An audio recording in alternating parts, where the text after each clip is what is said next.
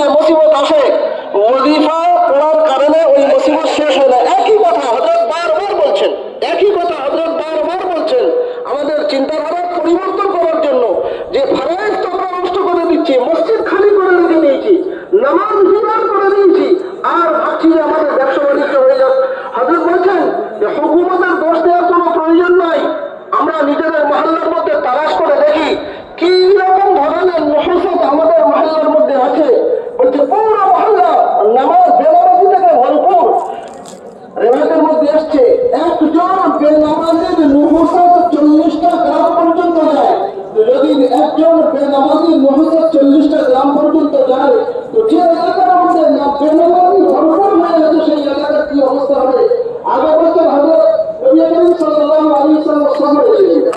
হযরত নামাজ পড়ার কারণে একদম চলে গিয়েছে, হযরত বেলাল রাদিয়াল্লাহু আনহু জানার জন্য দিওয়ানা দিয়েছিলেন, ঘুমিয়ে পড়েছেন। সবথেকে বড় আল্লাহ রাসূলের চোখ খুলেছে, আল্লাহ রাসূল সাহাবায়ে কেরামদেরকে জানিয়েছেন, আর যারা এখান থেকে চলো গড়িয়া কারণ এটা এমন হয় আমাদের শয়তান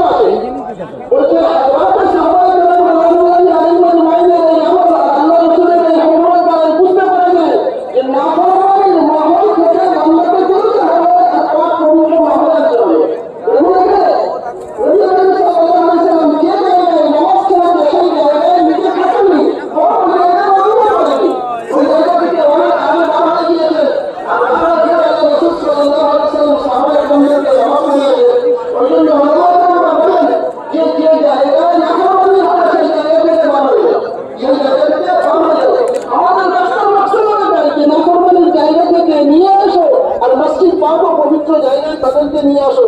হযরত বলেন যে আল্লাহ তাআলা মসজিদের মধ্যে একটা আলাদা মাকসাদ হচ্ছে যে মসজিদকে শুরু করা।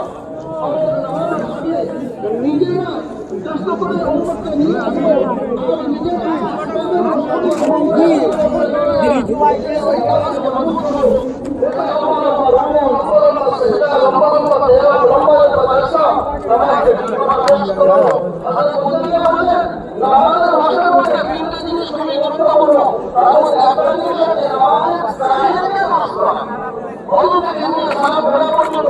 যতগুলো হুকুম আহকাম আছে সেগুলোকে ঠিক করা। দ্বিতীয় হচ্ছে নামাজের মধ্যে ধ্যান পয়দা করা। আমি কার সামনে দাঁড়িয়ে আছি, এই নামাজ পড়লে আল্লাহ আমাকে কি দেবে, এই নামাজকে নষ্ট করলে কি কি ক্ষতি হবে। আর তৃতীয় জিনিস হযরত বলছেন যে নামাজকে আসবাবের উপরে মুকদ্দম করা। যে কোনো ধরনের হালাত আসবে, সমস্ত হালাতের মধ্যে সব থেকে প্রথমে নামাজের দিকে ধাবিত হওয়া। ইলা হালাহু আমরুন ফাজাইলা সালাত। আল্লাহ রাসূল সাল্লাল্লাহু যখনই কোনো ধরনের সমস্যা আসতো আল্লাহ রাসূল নামাজের দিকে ধাবিত হতেন। হযরত বলছেন যারা আসবাবের উপরে আমলকে মুকদ্দম করবে, আল্লাহ জাল্লা জালালুহু আম্মা নাওয়ালুহু আসবাবের দিকে ধাবিত হওয়ার আগেই তাদের সমস্যা। যারা আসবাবের মোকাবেলায় শরীর অসুস্থ হয়েছে তো ডাক্তারের